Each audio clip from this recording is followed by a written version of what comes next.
पुराने से पुराने शास्त्र एक बात कहते हैं, परमात्मा अकेला था, उनके मन में वासना जगी कि मैं दो हूँ, इससे संसार पैदा हुआ। परमात्मा भी वासना जग के मैं दो के अनेक हो कि मैं फैल विस्ती हो तो संसार पैदा होगा। हम परमात्मा की ही वासना के हिस्से, उसकी ही वासना की किरणें। इसलिए पहली बात, वासना स्वाभाविक है, वासना प्राकृतिक है, नैसर्गिक है। वासना बुरी नहीं है, पाप नहीं है। जिन्होंने तुमसे कहा वासना पाप है, वह वासना बुरी है। वासना से बचो, वासना से हटो, वासना से भागो, वासना को दबाओ, काटो, मारो। उनने वासना को रुग्ण कर दिया। दबाए गए वासना रुग्ण हो जाती है, जो भी दबाया जाएगा वही जहर हो जाता है। दबने से मिटता तो नहीं, भीतर सरक जाता है, उसकी सहज प्रक्रिया समाप्त हो जाती है कि तुम उसे प्रकट नहीं होने देते। वो फिर असहज रूप से प्रकट होने लगती है। असहज रूप से जब वासना प्रकट होती है तो विकृति, तो रोग रुग्ण। तो तुमने एक सुंदर वस्तु को कुरूप कर डाला। वासना तो परमात्मा की दी हुई विकृति, तुम्हारी महात्माओं की दी हुई। महात्माओं से सावधान, अपने पर आत्मा को महात्माओं से बचाओ। तुम्हारी महात्मा परमात्मा के एकदम विपरीत मालूम होते हैं, और तुम्हें यह समझ में आ जाए कि तुम्हारे महात्मा परमात्मा के विपरीत हैं। तुम्हें यह दिखाई पड़ जाएगा कि जो परमात्मा ने दिया है वह स्वाभाविक है, सरल है। जो जीवन का आधार है उन्हें नष्ट करने में लगे हैं। जो तुम्हारे जीवन में रुग्णता समाप्त हो जाएगी, वासना का रोग विलीन हो जाएगा, विकृति विदा हो जाएगी। समझो, काम वासना है, स्वाभाविक है, तुमने पैदा नहीं की है, जन्म के साथ मिली है। जीवन का अंग, अनिवार्य अंग है। तुम्हारे माँ और पिता को काम वासना ना होती तो तुम ना होते। इसलिए शास्त्र ठीक ही कहते हैं कि परमात्मा में वासना उठी होगी तभी संसार हुआ। तुम्हारी माँ और पिता में वासना ना उठती तो तुम ना होते। वासना उठेगी तो तुम्हारे बच्चे होंगे।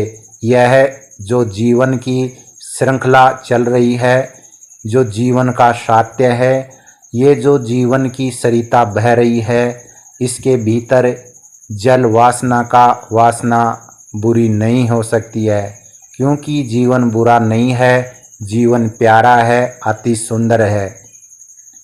लेकिन वासना को दबाने में लग जा रही विकृति शुरू हो जाती है। वासना के ऊपर चढ़ के बैठ जाओ, उसकी छाती पर बैठ जाओ, उसको प्रकट ना होने दो, दबाओ, काटो, छटो कि बस फिर विकृति शुरू होती है, फिर अड़चन शुरू होती है। फिर वासना ऐसे ढंग से प्रकट होने लगती है कि जो स्वाभाविक नहीं है। जैसे एक सुंदर स्त्री को देखकर मन में अहोभाव पैदा होना जरा भी अवन नहीं है। सुंदर फूल को देख के तुम्हारे मन में अगर यह भाव उठता है तो सुंदर है, तो कोई पाप है नहीं। चांद को देखकर सुंदर हैं तो पाप तो नहीं है, तो मनुष्य के साथ ही भेद क्यों करते हो। सुंदर स्त्री, सुंदर पुरुष को देखकर सौंदर्य का बोध होना चाहिए। अगर तुम जरा भी बुद्धिमता हो तो होगा, अगर बिल्कुल जड़ बुद्धि हो तो नहीं होगा। इसलिए सौंदर्य के बोध में तो कोई बुराई नहीं है, लेकिन तक्षण तुम्हारे भीतर घबराहट पैदा होती है कि पाप हो रहा है। मैंने इस स्त्री को सुंदर माना यह पाप है हो गया कि मैंने कोई अपराध कर लिया। अब तुम इस भाव में दबते हो, तुम इस स्त्री की तरफ देखना चाहते हो और नहीं देखते हो। अब विकृति पैदा हो रही है, अब तुम और बहाने से देखते हो, किसी और चीज़ को देखने के बहाने से देखते हो। तुम इसको धोखा दे रहे हो या तुम भीड़ में उस स्त्री को धक्का मार देते हो, यह विकृति है। या तुम बाजार से गंदी पत्रिकाएं खरीद लाते हो, नग्न स्त्रियों के चित्र देखते हो, यह विकृति है। और यह विकृति बहुत भिन्न नहीं है जो तुम्हारे ऋषि मुनियों को होती रही है। तुमने कथाएं पढ़ी है ना कि ऋषियों ने बहुत साधना की और अंत में अप्सरा आ गई, आकाश में उर्वशी आ गई और चारों तरफ नाचने लगी। पोर्नोग्राफी नई नहीं है, ऋषि मुनियों का भी उनका अनुभव रहा होगा।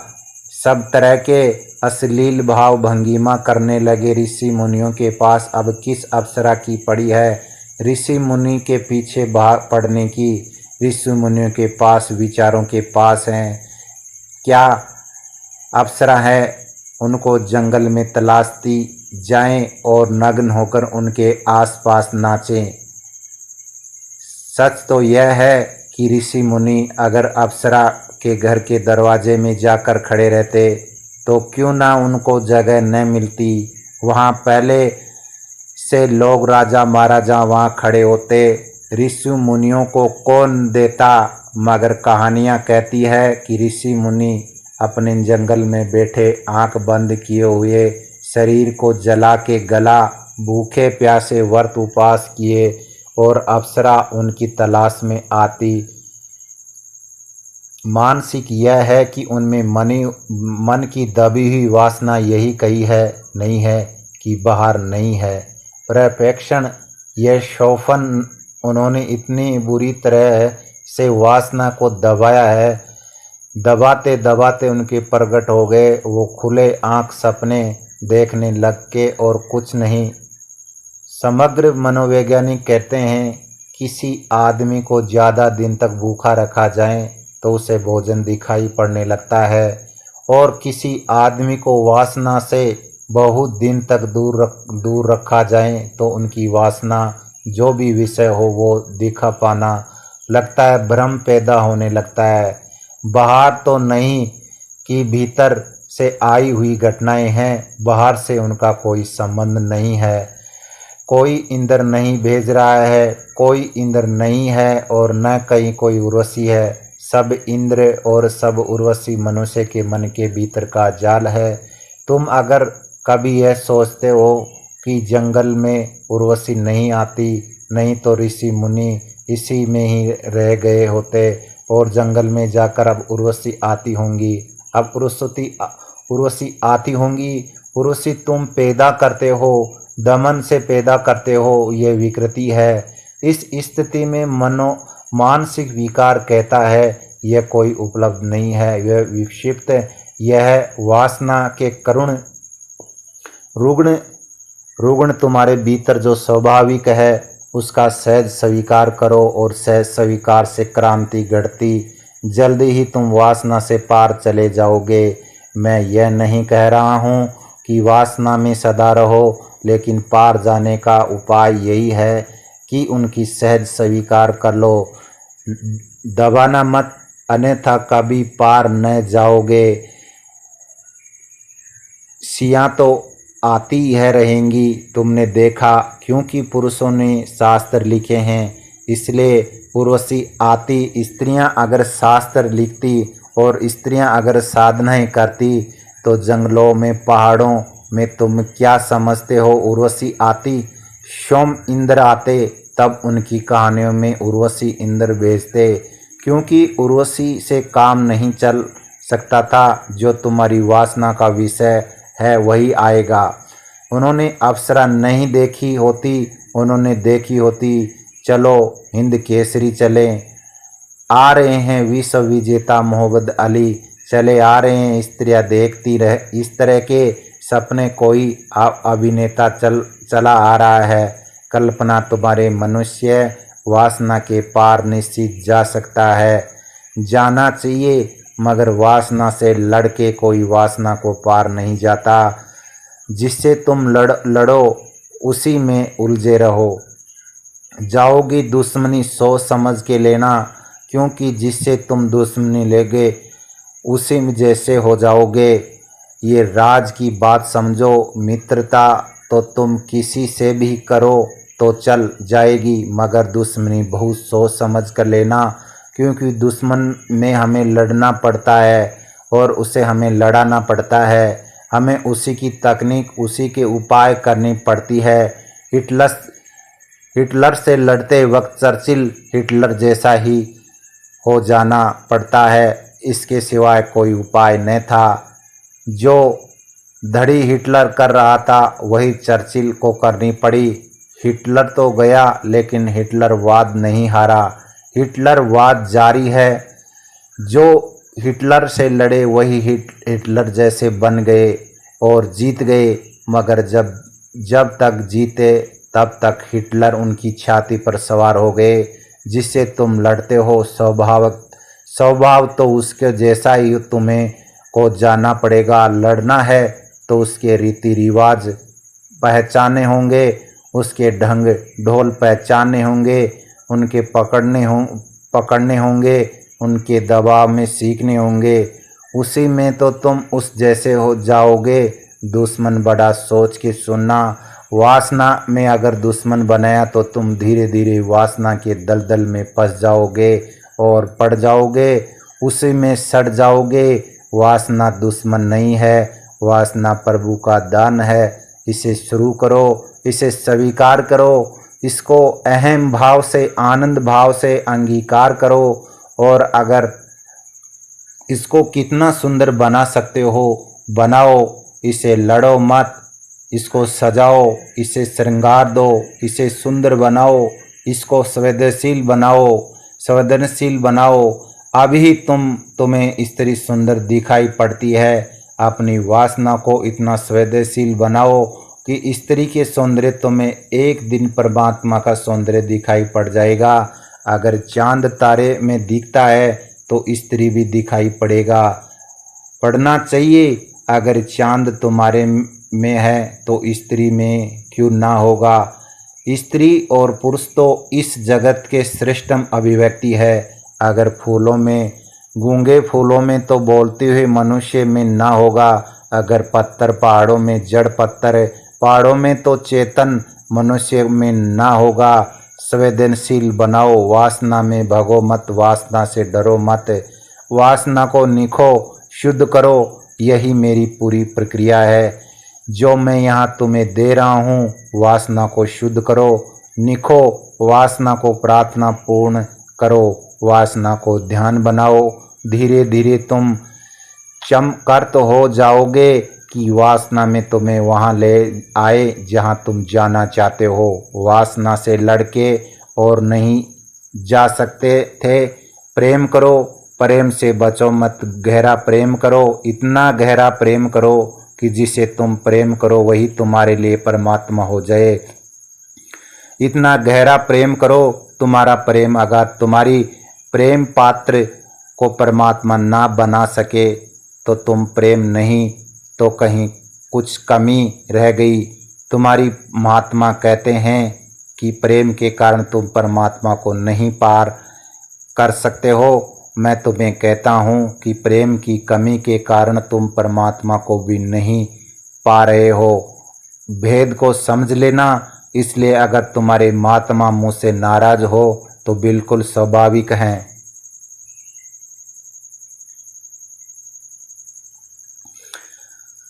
अगर मैं सही हूँ तो ये सब नाराज होने ही चाहिए। मैं कह रहा हूँ प्रेम तुम में कम है, इसलिए परमात्मा तुम्हें दिखाई नहीं पड़ता।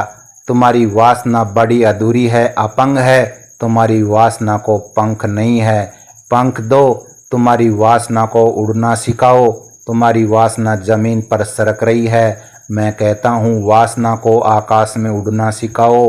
परमात्मा अगर वासना के द्वार संसार में उतरा है तो तुम वासना की ही सीढ़ी पर चढ़कर परमात्मा तक पहुँचो, क्योंकि जिस सीढ़ी से उतरा जाता है उसी सीढ़ी से चढ़ा जाता है।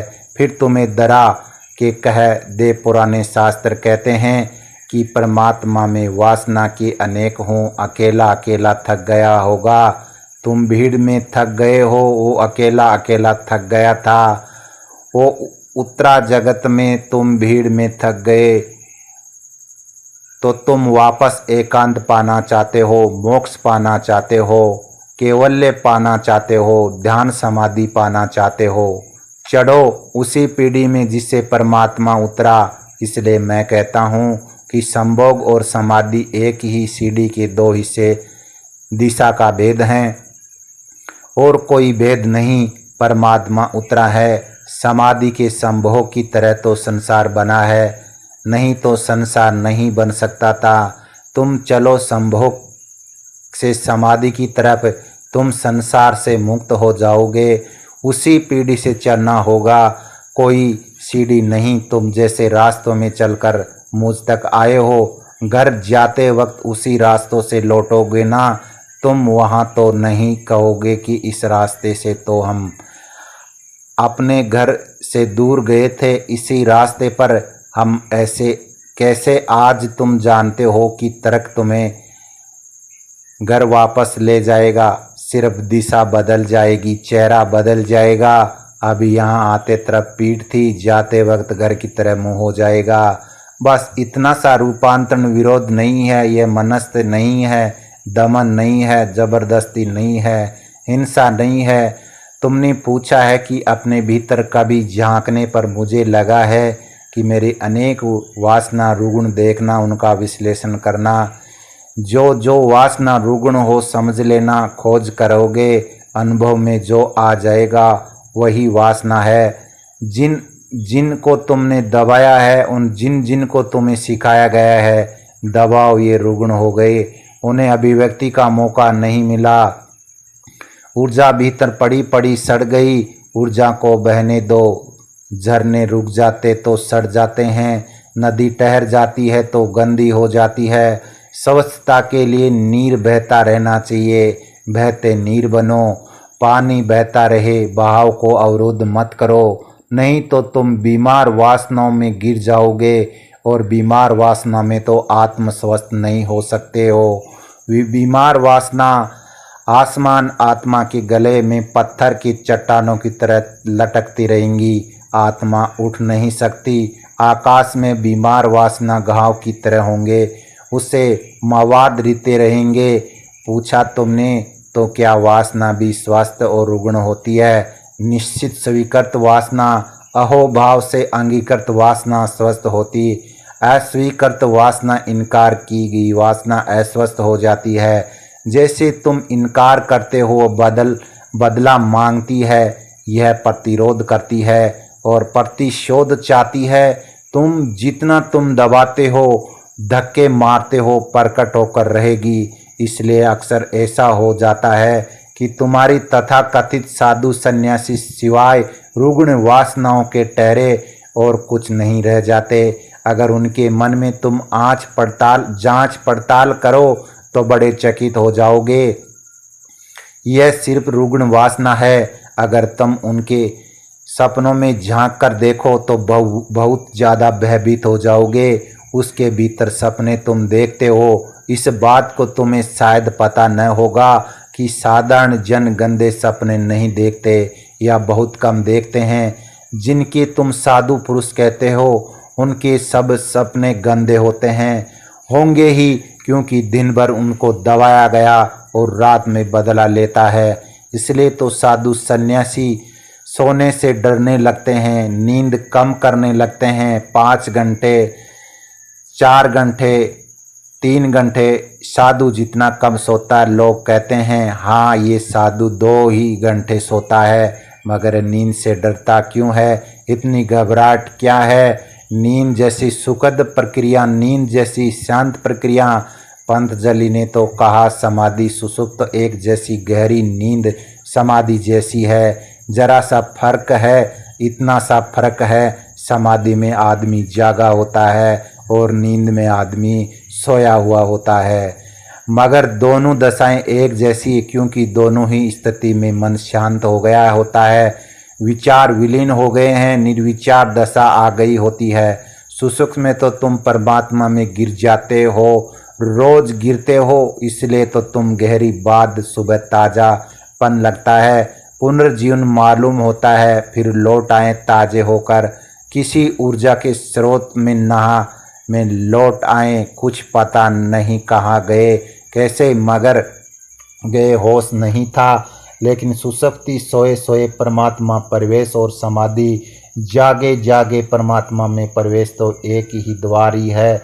सिर्फ इतना ही फर्क है कि नींद में तो जागरण है, लेकिन तुम्हारे साधु सन्यासी बड़े घबराटे ने बड़े उपाय करते रहते हैं, किस तरह के ना सोएं। इस तरह का भय क्या है? उनका भय विचारों का है। यही वो दया योग से जो नहीं सकते, शांति से उन दया न करो तो और क्या करूं। उनकी कठिनाइयां यही है कि दिन भर में जो दबाया है, समझो दिन भर उपवास किया है, तो वे रात में डरते हैं सोएंगे तो ताजमहल में निमंत्रण मिलने वाला ही है, बच नहीं सकेंगे, राजभोज देने वाला सपनों में, और वहाँ सभी तरह के मिष्ठान होंगे और सब तरह के भोजन होंगे। दिन भर में सोचा वही लड़े, उसी से तुम उपवास करके देखो। जिस दिन उपवास करते हो दिन दिन भर भोजन करना पड़ता है, बार बार भोजन को याद आती राह से गुजरते हो, उस दिन फिर जूते दुकान नहीं देखते हो, बाजार पड़ते सब तरह के भोजन गंध तैरते आते हैं, पकोड़े चले आ रहे हैं, भजे चले आ रहे हैं, सारा जगत भोजन बन जाता है। जैसे देखते ही ये हो याद दिलाता है, भोजन को याद दिलाता है। रोज इसी रास्ते से निकलते थे, मगर तब यह नहीं हुआ था। रोज भोजन किए निकले थे, कुछ दबा नहीं गया, कोई रुग्ण नहीं। अगर दिन भर तुम लड़े हो कि कहीं स्त्री का प्रभाव ना पड़ जाए, और साधु किस तरह से लड़ते हैं जिसका हिसाब नहीं। स्त्री दिखाई न पड़ जाए तो आंख झुका के चलो, जहाँ स्त्री बैठी हो उस जगह पर मत बैठो। स्त्री का जो आ चुकी है, मगर उनकी जगह बैठ मत जाना, इस जगह ही खतरनाक हो गई। साधु अपना आसन लेकर साथ चलते हैं, कहीं कोई किसी के आसन पर बैठना पड़े तो पता नहीं, कोई स्त्री पहले बैठी रही होंगी, फिर कहीं रोग लग जाए। अपना आसन साथ रखते हैं, अपनी पूछी साथ रखते हैं, जहाँ बैठते हैं पहले सफाई कर लेते हैं, फिर जिसकी मनोवैज्ञानिक कहते हैं पोराया भया क्रांत कप रहे, 24 घंटे कप रहे हैं कि कहीं कुछ गबना हो जाए। जिसकी तुम लड़े हो, जिसकी याद बने, वो सब जगह दिखाई पड़ता है। कोई ही चला जा रहा है, लंबे बाल तुम्हारे मुनि राज की स्त्री दिखाई पड़ेगी, पुरुष नहीं दिखाई पड़ सकता। ऐसा मैं अनुभव से कह रहा हूँ कि एक साधु के साथ बैठा था गंगा के किनारे, बचपन में मेरे मित्र, फिर मैं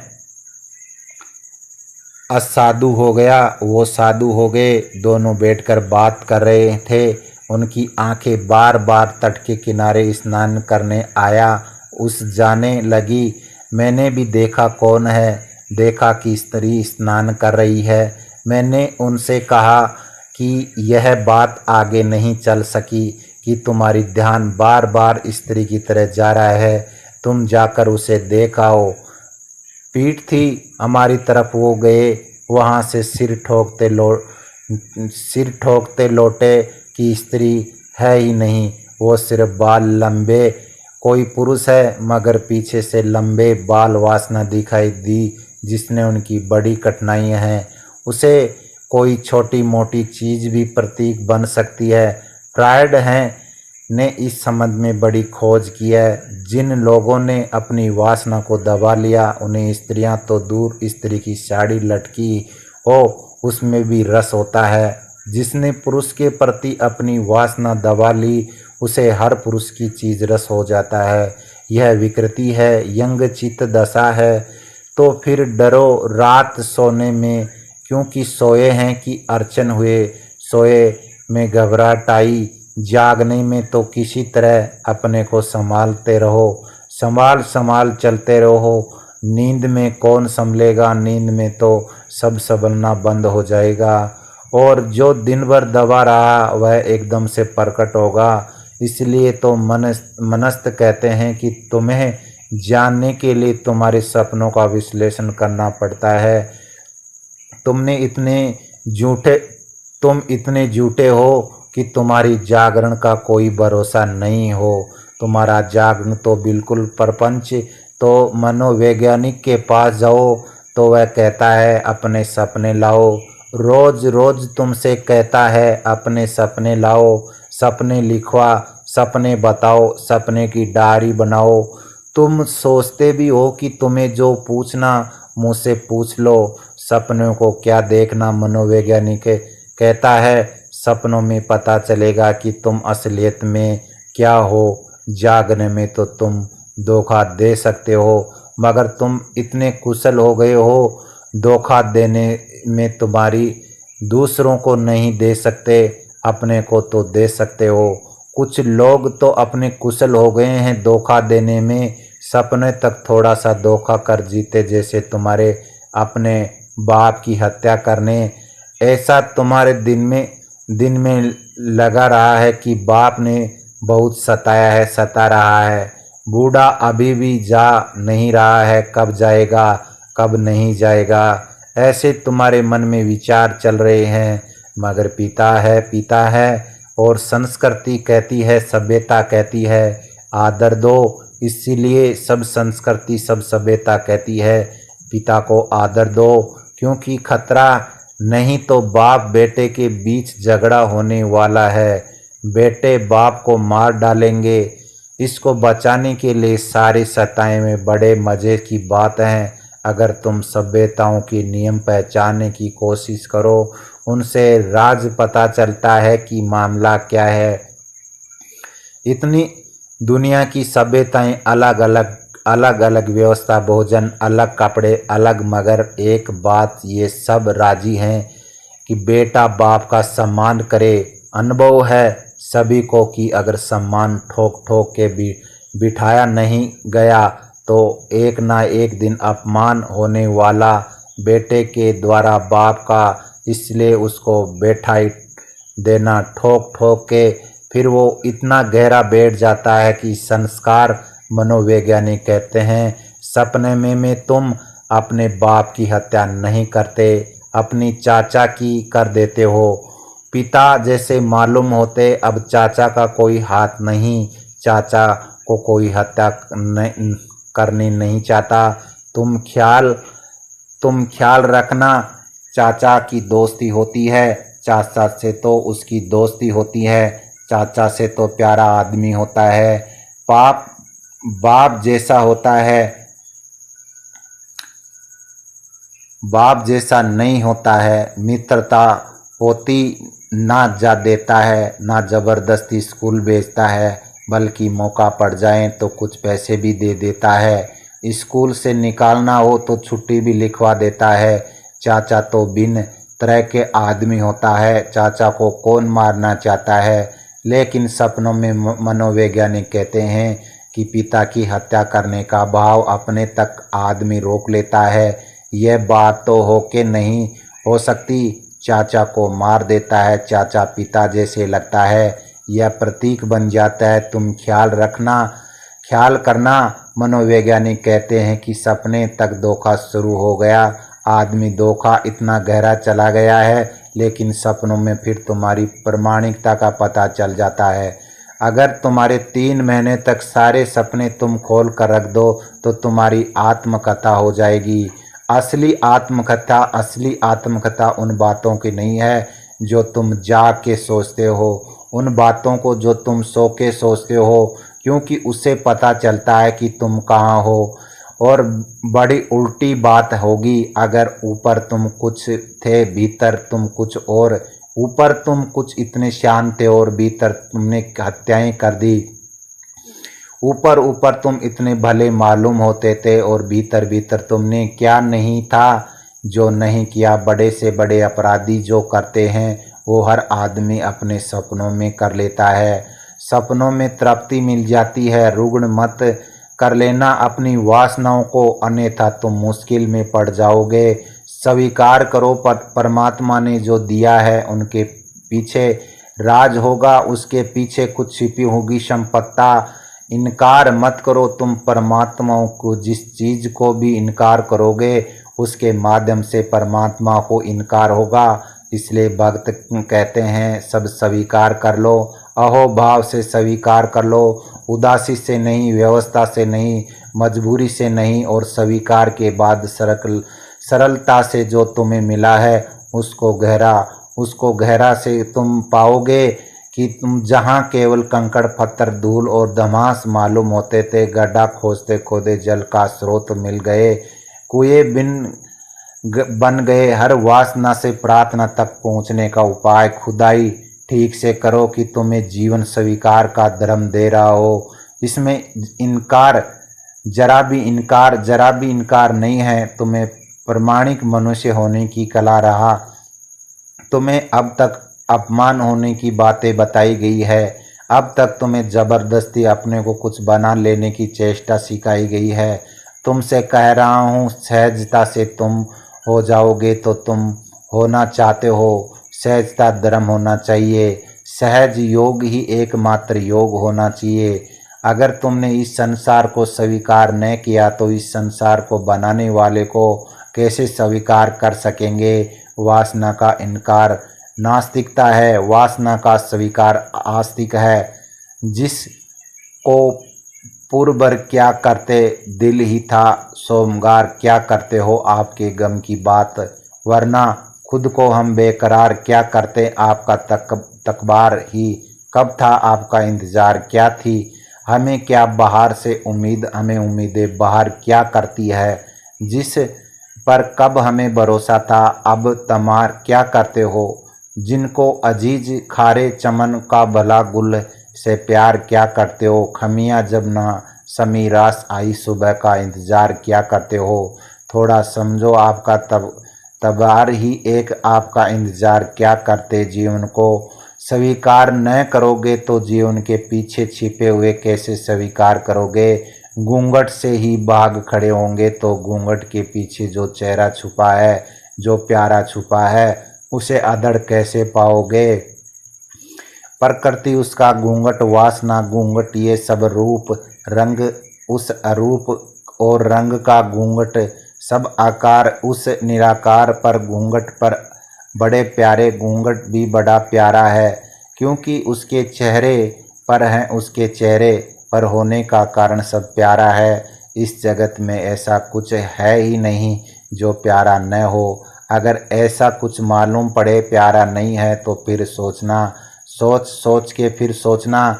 कहो कि तुम अपने भूल जाओगे, हो नहीं चाहोगे तुम्हारी भूल, क्योंकि तुम परमात्मा से ज़्यादा बुद्धिमान नहीं हो सकते। जिससे यह जगत का प्रवाह आ रही है तुम उसमें सुधार करने की सोच रहे हो। तुम्हारी चेष्ट यह है कि तुम परमात्मा को भी सलाह देना चाहते हो। ऐसा होना चाहिए था, वासना नहीं होनी चाहिए थी। जरा सोचो कि एक बच्चा पैदा हो, उसमें वासना न हो तो उसमें क्या होगा। उसकी रीढ़ होगी, बच्चा नपुंसक होगा, उसके जीवन में ऊर्जा होगी, उल्लास होगा, उसमें फूल लग सकते हैं, जी सकता है। वह श्वास ही क्यों लेगा, उसम श्वास क्यों चलेगी।